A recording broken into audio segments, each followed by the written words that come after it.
ఇప్పటివరకు మా ఛానల్ని సబ్స్క్రైబ్ చేయనట్లయితే సబ్స్క్రైబ్ చేయండి, లైక్ చేయండి, షేర్ చేయండి.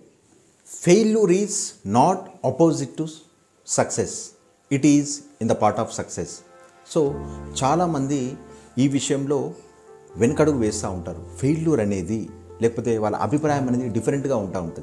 ఫెయిల్యూర్ అనేది సక్సెస్కి అపోజిట్ అని చెప్పేసి ఒక అభిప్రాయంతో ఉంటారు. No, it is not the opposite, it is in the part of success. సక్సెస్లో ఫెయిల్యూర్ అనేది ఒక భాగం. ఫెయిల్యూర్స్ లేనిది ఏ గొప్ప వ్యక్తి కూడా సక్సెస్ అనేది అవ్వలేడు. మీరు ఎంతమంది గొప్ప గొప్ప వ్యక్తులను, సక్సెస్ సాధించినటువంటి వ్యక్తులను తీసుకున్నప్పటికీ వాళ్ళందరి లైఫ్లో కొన్ని వందల వేల ఫెయిల్యూర్స్ అనేవి ఉంటాయి. చిన్న చిన్న పెద్ద పెద్ద ఫెయిల్యూర్స్, సో మెనీ. అంటే ఒక పెద్ద సక్సెస్ అచీవ్ కావాలి అంటే, ఒక పెద్ద పెద్ద గోల్స్ని అచీవ్ కావాలంటే సో మెనీ ఫెయిల్యూర్స్ని దాటుకొని వచ్చిన తర్వాత మాత్రమే అది సాధ్యమవుతుంది.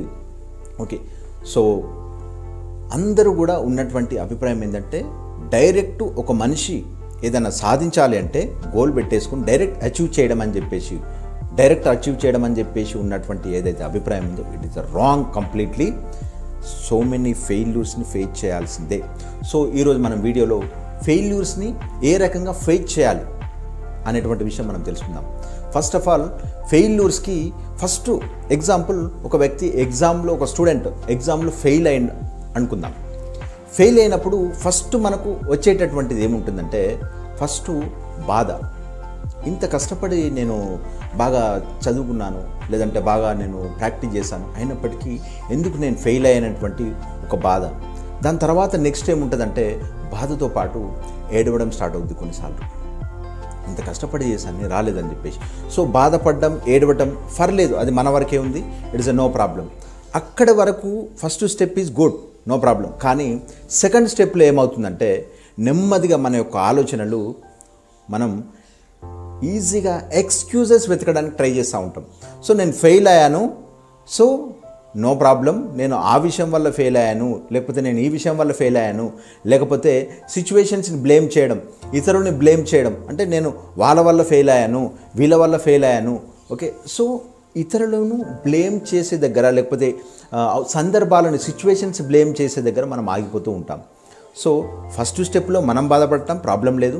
కానీ ఎప్పుడైతే మనం యాక్సెప్ట్ చేయకుండా, ఓకే, ఇతరులను, సందర్భాలను బ్లేమ్ చేయడం స్టార్ట్ చేసామో, అక్కడ మన యొక్క గ్రోత్ అనేది ఆగిపోతుంది. సో ఈ ఫస్ట్ స్టెప్ ప్రాబ్లం లేదు, సెకండ్ స్టెప్లో మనం మిస్టేక్ చేస్తున్నాం. ఆ సెకండ్ స్టెప్లో మిస్టేక్ చేయకుండా మనం చేయాల్సినటువంటిది ఏంటంటే, first of all face it. Failure వచ్చింది, yes, because of me, accept it. Face it and accept it. Face చేయాలి ఫెయిల్యూర్ అండ్ యాక్సెప్ట్ చేయాలి, ఎస్, నా వల్లనే ఆ ఫెయిల్యూర్ వచ్చింది. ఎప్పుడైతే మన యొక్క మిస్టేక్ని మనం యాక్సెప్ట్ చేస్తామో, మన యొక్క ఫెయిల్యూర్ని మనం యాక్సెప్ట్ చేస్తామో, అప్పుడు మాత్రమే నెక్స్ట్ ఏం చేయాలి అనేటువంటి ఆలోచన మనకు వస్తుంది. మనం ఫేస్ చేయాలి అంటే యాక్సెప్ట్ చేయాలి, యాక్సెప్ట్ చేస్తేనే మనం ఫేస్ చేయగలుగుతాం. It is interrelated. So second స్టెప్లో ఉండకుండా థర్డ్ స్టెప్కి మనం వెళ్ళాలి. Yes, it is because of మీ ఫెయిల్యూర్ వచ్చింది. సరే, నెక్స్ట్ ఏంటి? Learn from it. Next step, learn lesson from the failure. So first second స్టెప్లో బాధ ఉంటుంది, థర్డ్ స్టెప్లో రియలైజ్ కావాలి, యాక్సెప్ట్ చేస్తే నెక్స్ట్ ఈ ఫెయిల్యూర్ నుంచి నేనేం నేర్చుకోవాలి. సో ఎగ్జామ్లో ఫెయిల్ అయ్యాడు, నో ప్రాబ్లం. ఫెయిల్ నా వల్లనే, నేను సరిగ్గా ప్రిపేర్ కాకపోవడం వల్లనే అయింది అని మనం యాక్సెప్ట్ చేస్తే అక్కడ మనం లెసన్స్ మనం నేర్చుకోవచ్చు. ఏమని?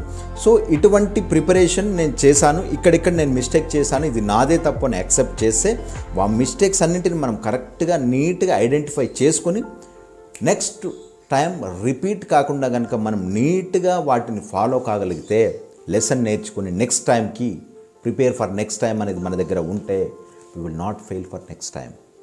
సో దెన్ నెక్స్ట్ స్టెప్ మన యొక్క గ్రోత్ స్టార్ట్ అవుతుంది.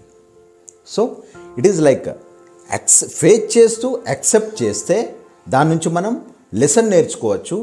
లెసన్ నేర్చుకుంటే నెక్స్ట్ లెవెల్లో మనం గ్రో అవ్వచ్చు లైఫ్లో. సో గ్రో అవ్వచ్చు అంటే, ఒక స్టూడెంట్ అయితే నెక్స్ట్ ఎగ్జామ్స్లో పాస్ కావడానికి, మంచి మార్క్స్తో పాస్ కావడానికి ఛాన్స్ ఉంటుంది. ఎగ్జాంపుల్, నేను ఎగ్జామ్స్ అనేది తీసుకునే student, it is example.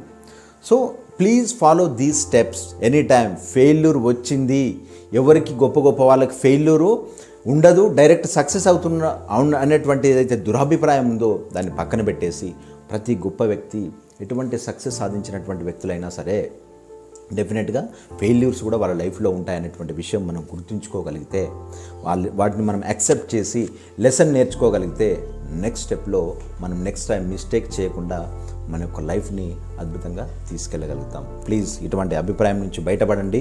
Okay, so ఇంకొకసారి చెప్తున్నాను, failure is not opposite to success, it is in the part of success. Failure లేనిదే ఏ వ్యక్తి కూడా ఇప్పటివరకు సక్సెస్ అయిన దాఖలాలు లేవు. So many failures. Okay, thank you.